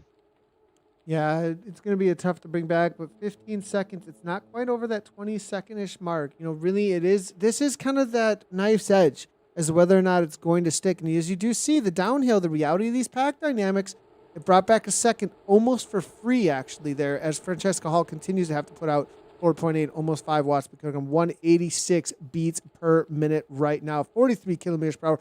And you see the free speed here for the pack, 43 kilometers per hour as well, but only at 3.1 on the front. We actually see an R3 hard rider here. Is that a mistake, or is there some real suffering here going on? This is going to be, I believe, Johnson throwing that down. Interesting enough. Heading to the front, maybe just trying to roll through. Now down to 41 kilometers per hour. So Hall, I believe, traveling a little bit faster in this pack at 45. So now she's going to start opening things back up. Yeah, that was about a kilometre or 2 an hour faster, back up to that 5 watts a kg. Time has gone back out to 15 seconds. So they got a little bit of that free speed you talked about, Nathan, on that downhill. But unfortunately, that's kind of where the benefit ends in the pack. They've now actually got to work. No one is pushing the numbers that are going to catch this, but we are very quickly approaching that Italian villas climb, I'm calling it, up the dirt road, where we've seen that massive drop of steamrollers. I think if Hall here has a steamroller, she's just going to push that pace, and I don't see this catching up, because when you're looking back there and you're seeing 15, 16 seconds, it's extending out. Your motivation goes up. You're thinking, I don't actually have, you're within the last 10K. If I can just hold this on, I've done all this work. She'll be super motivated for the win. She'll also, if she holds on, get first across line points over the sprint section. So massive accumulation of points for her with that attack. And everyone was, I wouldn't say they were caught sleeping. I think they just thought the pack would catch up, but no no one is taking the turns well enough to pull up. 17 seconds now as we see Hall has probably now hit that dirt stage. She's out of sight. She's gone around the corners. This pack, we're getting a little bit of movement there with Denton moving off the front at 4.7, just only a little bit above Hall's numbers. She dropped the steamroller 6 watts a kg. That's what we need. 7 watts a kg from Osterbury. That will pull back the time, but it's already up to 17 seconds. This climb isn't that long, and Hall here, she has a steamroller too. I think I'm going to call it. I think she's going to stay away. Rokakoba, they're getting organized. I don't know. We'll have to wait and see. A lot of speed coming in from them. She's got a good gap here, but it's down to 14 now. Osterbury now, I think Rokakoba is going to get really organized. They're going to cut that down pretty well in this sprint section. Ionia now coming across. Arce, you got to remember, she's in here as well. So big numbers now coming out, and this is going to completely split. This is the race-winning move. Whoever is winning this is in this top 6 at this point. Arce now, Osterbury's got to hang on. If she does not, her race is most likely over. Webb now trying to go across as well. Krom is there. It's within 7 seconds. They might shut this down. They could come across. They were waiting for this moment here. Ruby Oaks off the back now. 4.9 watts per meter coming from him. Not going to be able to get back involved, it looks like. Isak Swats is out of the picture. I want to give a big shout out, though, to Chloe Vickers really quickly here. The teammate of Francesca Hall. She is off the back here at this point. We saw her up almost to 220 beats per minute for just a moment, actually. I'm not sure if the heart rate was malfunctioning, but under 20 rider out there, level 33, and she was absolutely demolishing herself. Great ride there coming from the Loughborough Lightning team member here. But now 8 watts per kilogram and Rokakoba, they do not want to lose this one. They're currently sitting in second place, but they are hungry and they are hunting right now. First place overall. Orange numbers there coming from Rokakoba, and they're within, I think, 4 seconds now. They'll see her. That was amazing. I have been called out again. I did not get that correct. Hall has not managed to stay away. Heartbreaking for her because that was a huge effort, but it just shows the steamroller on that climb is absolutely dominant. You could pull up a gap of 17 seconds for all of you racing in the upcoming races. 17 seconds you can gap or catch on that climb. So the race is not over. This has been a very exciting race to watch. As we see Hall pick it up again to 5.6. The fight's not out of her yet. We see Del Anote, who I did mention before is a very good sprinter, doing some work here to pick it up herself, knowing that she will have the sprint above everyone in this group, apart from Arce. So they haven't managed. I want to say, look who's been sitting and just following. She has not done a single. She has not stuck her nose in the wind. I don't think once at this point. No. Arce has just been watching and waiting, and I have a feeling. Watch out for the sprint. I think she wants to win this one today. Oh, for sure. She was not chasing that down like Delanote was. She's just moved to the front here onto the wheel of Hall. But yeah, you're right. Nathan. That's just speed. That's just speed. Hall gets caught. Exactly. Yeah.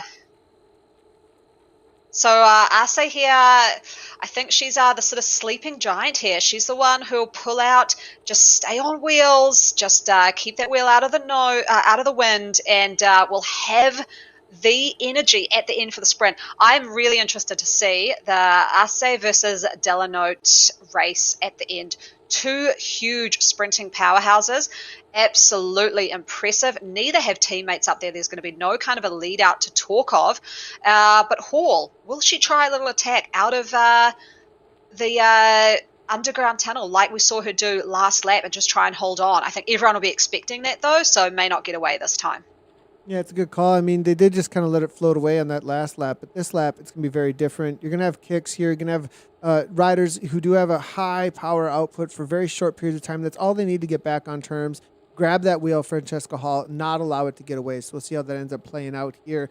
Look at level 28, Zwifter is going to be Bonnie Delanote, riding for the BZR Black Flames, the Belgian team here. 163 beats per minute currently. 11.18 watts per kilogram is what we're seeing for her for a 15-second kick.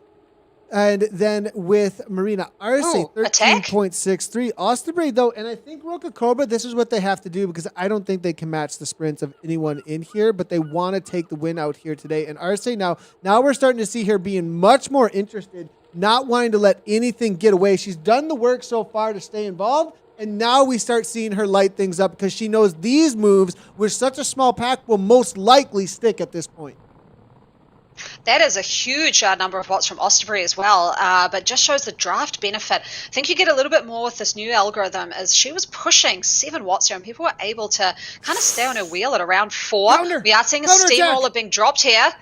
There we go, and that is coming over the top. I think it's, who's coming over the top there? It's Osterbury, and it looks like, yeah, and it's going to be the 2 Roca-Coba ladies there. This is great moves by them. I'm loving what they're doing here. We're seeing Arce on the back foot, the sprinter using her drafting power up, but will they be able to make it happen? They need to make this happen. As I said, they will not. I don't think they can match the sprints here. Hall follows it up, though. We've seen the battle for first and second in the series overall, as well as a battle right now to win on the day from Arce. There's so much motivation right now, and Osterbury continues. Roca-Coba trying to make this happen because they need to make it happen now to grab the most points. Will it be a 1-2 battle, though, as Webb, she might come over the top as they get caught.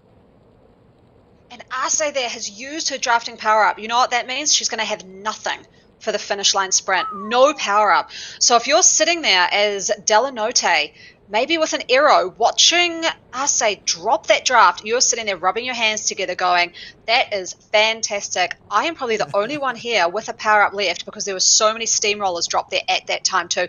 With a group this small, you can count who is using the power ups, and you're in a great position if you haven't dropped yours, and I did not see Delanote drop one during that period. Yeah, Delanote, maybe the rider who has set herself up perfectly at this point, has been planning, waiting, and now luck, she's rolled the dice. We'll have to wait and see. I'm assuming she's got some sort of solid power up heading to the line. We haven't seen anything since the last banner at this point from her. A couple other riders, though, sitting in. One rider we haven't talked a lot about is Krom, the rider out of Germany. She's been very quiet. Haven't seen her sticking her nose in the wind at all. Everybody else has followed some moves here. But Krom at 153, look how low that heart rate is, actually. Interesting enough, I think everybody else is under a lot more pressure. Blue Tron, is there some experience from this rider that we have not been mentioning so far? Perhaps her and Delanote. We've got 6 riders, though, now at this point. Anybody's race. 2 riders from the same team. Roca-Coba, BCR is represented. Aeonian is here, as well as Loughborough Lightning, R3R, Roca-Coba. This is the battle right now. We look at the overall situation right now. It is going to be Aeonian Banditas are in 6th from what we can see. R3R All Saints are in 7th. So a little bit of bump here for them, perhaps, with some high points across the line. They've also grabbed some solid points for the sprint segments being involved in this lead situation. So, but it is Roca-Coba and Loughborough Lightning. We do see them involved as well at the top here, and they're going to get some solid points because they do have 2 teammates, regardless, in the top 6 at this point. Yeah, for sure. This is going to be a very interesting finish. Unlike the men's race we saw before, they had a huge pack leading into the finish, and we saw any sort of little digs neutralized very quickly coming out of the tunnel here. But with a group of 6, this is somewhere where if anyone's got extra energy, I'm looking at Hall. If she's got anything left, she has been quite quiet now since she got swallowed up by this group. She could put in a little attack. I think that's her best chance. She doesn't have the sprint. She's got the 20-minute power of getting away. But like we said, I don't know if you can, fool me once, you can't fool me twice. I don't know if they'll be able to let her get away. I see 2 teammates here from Roca-Coba, I believe, with that maroon kit on. They could do something together. I do actually believe, though, everyone is too tired from this race, which has proved a lot harder than we had originally thought, with very hard sprints leading into little climbs, little dirt sections where people are attacking, and maybe this is just a race of attrition. We'll see them all come What together. is happening? Denton and Krista here from KC, they're bringing it back. It's 5 seconds. They've slept at the front at this point. Oh, my goodness. This is amazing here. Krista Tallman from Kirchberg Cycling now at this point trying to make something happen. Level 26 Zwifter here for the KC Beast. And Ruby Oaks is here as well. 5 seconds. Oaks. Love it. The 14-year-old coming back now at this point. Will they get involved? Black Flames with Van Hodo. Is she getting dragged up? This is right to the line now. It isn't just a top 6 situation. 5 seconds, though. Last kick, and we're seeing Roca-Coba. Now we're seeing orange numbers. I don't know if it's going to happen. No, they saw them catching up. I think they all got caught a bit sleeping at the front, and now they are so motivated. Look at those numbers catching up. 7 watts a kg on the front. Osterbury as well. Whoa, huge attack there from Webb coming out of that climb. That is a massive attacking power up. Not probably the best one to have with no one in front of you, but still the orange numbers.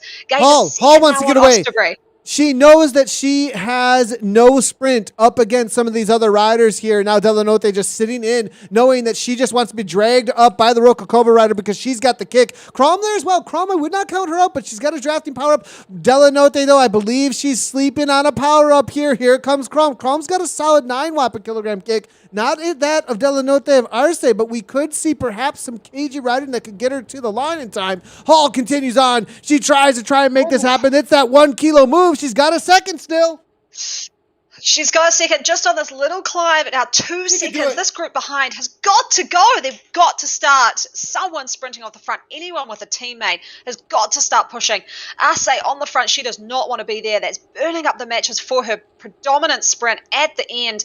But Hall looks like she's just there. I mean, they may catch her if she can't open up a sprint and these guys hit those orange numbers above 10 watt a kg. They could get her at the end, but it's 3 seconds now. Right at that moment, if it's just a little bit too much, I think Francisco Hall has done it here. Rokakova's sleeping there, racing for second. Francisco Hall walking away with this one at this point. BZR sleeping. Arce, 7 watts per kilogram, but she's going to have to be a lead out for the rest. Will she actually make this happen? Closing it down quickly. Chroma sitting on there. Looks like it's going to be Webb trying to come across as well, but Arce winning the sprint for second. But Francisco Hall, what a ride, what a timing, and she walks away with the attack. Arce is going to be coming through for second. It looks like Rokakova for third with BZR fourth. Oh, what a race of attrition. Delanote didn't even have a sprint. That was amazing. Delanote had nothing left. Like I said, if they had the power up, they could have used it, but I think they were just too tired. Hall, she attacked when we thought they might. They knew she was going to attack them too, and they could just not hold that continuous sort of 5 to 6 watts a kg. Very, very impressive riding by Hall. I'm amazed she still had the energy after that big attack in the last lap that she did earlier. But wow, very, very impressive performance from Hall. Totally deserving of the win. Yeah, 100%. Let's see if we can grab perhaps a replay here for some of the rides. I think we're missing a couple of our replays, but we will get results in here in just a moment. What an amazing race there between the riders. We'll bring in the men's results as well as the women's results here. Anna, I mean, that was absolutely crazy racing there coming in from the women's racing. They made things really exciting out there today. That was impressive racing. I'm loving the battle that we're seeing coming out of this Division 2A in the European, Middle East, and Africa with, you know, we saw Sox Watts involved early on. They got dropped, maybe caught off guard. Ruby Oaks able to kind of hang on there for a top 10, but you know, the Aeonians coming in, and then the newer team of Rokakova. I've never heard of Loughborough Lightning until this series. Now at this point, very cool to see the new teams making their debut in this season 3. And what is just so cool as well is there's so many strategies playing out in the race. There was the solo attack. There was the team 1-2s. There was the steamroller pulling up a teammate. There was the sprinters trying to save some energy for the end. And it's just everything. So exciting at the end. I thought those sprinters might have had it. I just think everyone was too tired. And Hall might have known that. She might have been clicking through and looking at heart rates and looking at how people were sort of around her. But that attack, absolutely hats off to her. Perfect. I'm loving the comments coming through here. Long time racer. He actually raced in APAC this morning. Andrew Banky, we saw him chatting this morning, and I don't know if you remember that. He says, attack on a tunnel never works, except for if you're Francesca Hall. Just so you know, so almost never ... Johnny Z giving us a little laugh. Loving the chat coming on through. Always appreciate everybody over on Twitch as well as Facebook and YouTube. Keep on bringing all that on through. We really, really appreciate all of that. Let's go ahead and take a quick look, though, here at how things played out on the day for the men and the women's results. We'll go through results across all the categories. For the images, we did cover the A's, and it was Will Audie. We saw that to the line just ahead of Henrik Oyer. Interesting. I thought Dixon ended up taking second, but no Oyer there with, look at how close that was. Same time, it went down to the thousands for Ronnie Comeback. Amazing race there. Boat Vrel coming on through, followed up by David DeVici. It's going to be Philip Van Latham and then Mark Van der Harst for the coalition. Alex Mark Foged. And then it's going to be Matthias Chemnitz, all within a half a second of each other. Lots of kicks, as you can see. 4.5 watts per kilogram average. They're coming for Audi. So not really a walk in the park for 50 minutes, that's for sure. Looking at the B results, we had Marcus Pep there in first for 51.57, good time. Semen Strandis pretty close behind Ole Peter Lodoin in third, Jamie Struthers in fourth, Vega Kruk in fifth, Thomas Fisher in sixth, Rune Man Olsen in seventh, Stefan Heibel in eighth, Daniel Haslam in ninth, and Christian Keldsen in 10th. And in the C category, Paul Jennings coming on through for E&D 57.47. Glenn Raymond takes it second across the line. Glenn Raymond Cooper. It's going to be Pedro Miguel there in third. Andres Kress in fourth. Nick M in fifth. Phil Rowe in sixth. Jal Andre in seventh. It's going to be Dean there coming on through for eighth. Mark Ori in ninth. And then Wesley Meadows. That's rounding out the top 10 for the EMEA South Division 1C. And in the D category, whoa, a lot of great British flags there. Phil Lees, Rowan King in first, Nick Swan in second, Chris Lyons in third, Rob Gearing in fourth, Dale McLeod in fifth, Charlie Thalou in sixth, Nick Jones in seventh, Will Maskery in eighth, David Jordan in ninth, and then a Scottish flag to round it out with Lee Cuthbertson in 10th. We're still waiting for some of the women's results to come on through. Let's go ahead and then take a look at the current standings after today for the men. It will be the Coalition Aurora there, currently leading things out at 38 points there, followed up by SC Yermer there for 35. Foodsray XO there for 34 points there. Fourth place currently in the standings, GFTBE. Solid little jump there. Chevy Chasers there. Swift Kids, RK and K Eagles. They really drop off today. Still, they grabbed some points. They were sitting at 20 points coming in, and now back. Man, they've lost that spot. They just not involved in those early sprints. Got caught out and off the back. Kirchner Flying Bees and followed up by Fusion Development, and then TFC Robustica coming on through for 10th place right now in the Bees current standings. Vikings Glepner coming in first with the Zwift Scotland in second, Fudra Burgon in third, Team CLS Sneaky Bees in fourth, DZR Pain Cave Pundits in fifth, even with Rowan King Rhinos, Kirchner Drafting Bees in seventh, So Gruppetto in eighth, Vegan Bobcats ninth, and Zesp Jerbois in 10th. And it's going to be two guys. Getter is coming on through for first currently after 2 weeks of racing. It's going to be Angry Birds. They're only 1 point off. Looks like a battle developing in this South Division 1C. Cryogen Puydevome in third place. With Scotland C2, 32 points for fourth. Kirchner Bumblebees, 31 points for fifth. RMACC, 45 CDO. Coming out of somewhere in Star Wars with the bot, it sounds like. They're in sixth place. Now it's going to be Giant Camden Mad Jalapenos. Tied it up and keeping things hot against DZR Fast and Fun. Wow, chasing down the Mad Jalapenos there. And it's going to be R and Kate Vixens there. 22 points, tied with Bath CC Norfolk in that 10th place. Looking at the DCAT now, RAB Haydocks in first, BRT Draconis in second, and the Haydocks have really consolidated that lead now. The BRT Draconis in third, Atom Racing Team Fusion, fourth, Giant Camden Holy Rollers in fifth, Tugaz Monchique in sixth, FCCC Delta Squad, evening with Roe and King Sloths in seventh and eighth, the Giant Camden Spokes and Mirrors in ninth, and KVB D Racing Team rounding out in 10th. We are waiting on the results currently for the women, but we can show you the current standings though, it looks like. And this has gotten really interesting actually for the women's series here. It is going to be after 2 weeks of racing. I'm liking this because the Kirchner Beast, they were not involved at that top. I mean, this is all over the map now at this point. Roca Cobra, 37 currently for the women. Kirchner Beast, they're 36. Loughborough Lightning, TRG, they're 34. They were the leaders coming in. They fall. Francisco Hall I mean, without that performance, they could be a lot lower than that, though, because of it. So, what a Hmm. move there by Francesca Hall.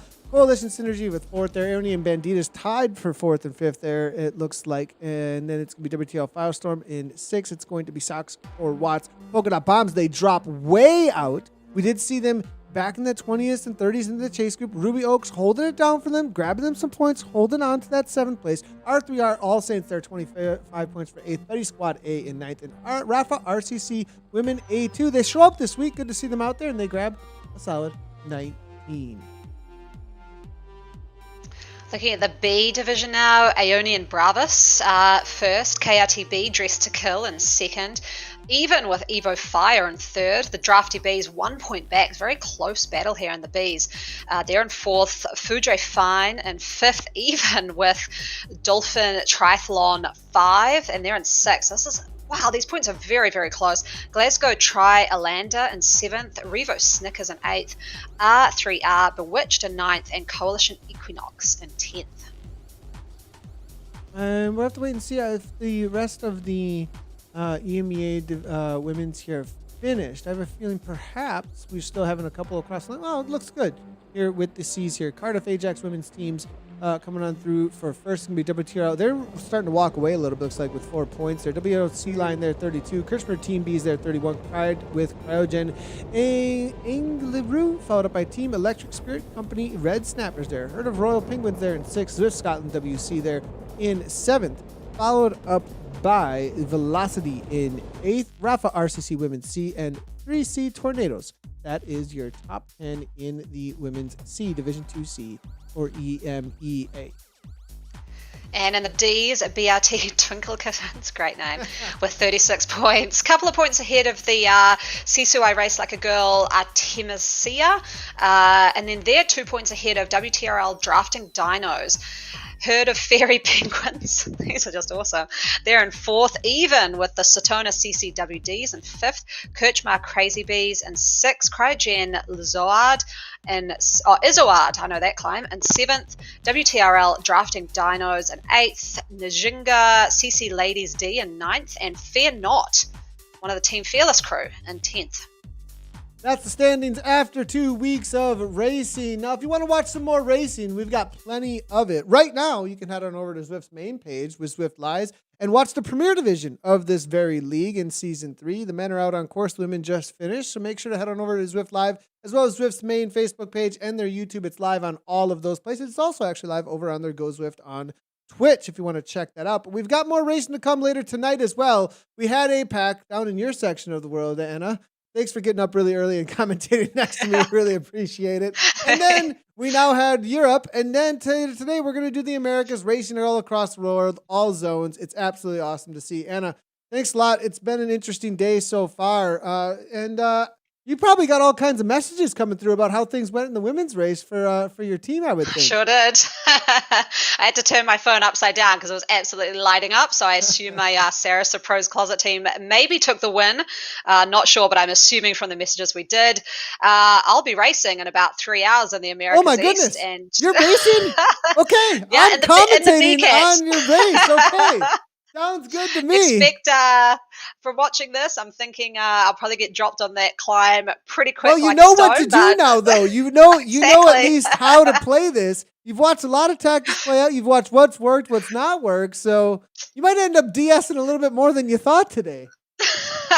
Yeah, exactly. So that's going to be super fun. This has been a blast. Thanks, Nathan. It's good to see the EMEA division out. It's new to me, but man, there are some good battles.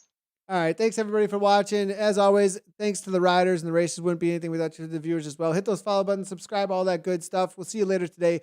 America's East and West will be me and Dave. And I believe, I think Kate's going to be on later today if she's back home. Otherwise, I've got a long day ahead of me. But either way, we'll see you later. Thanks, everybody, for tuning in. And as always, ride on.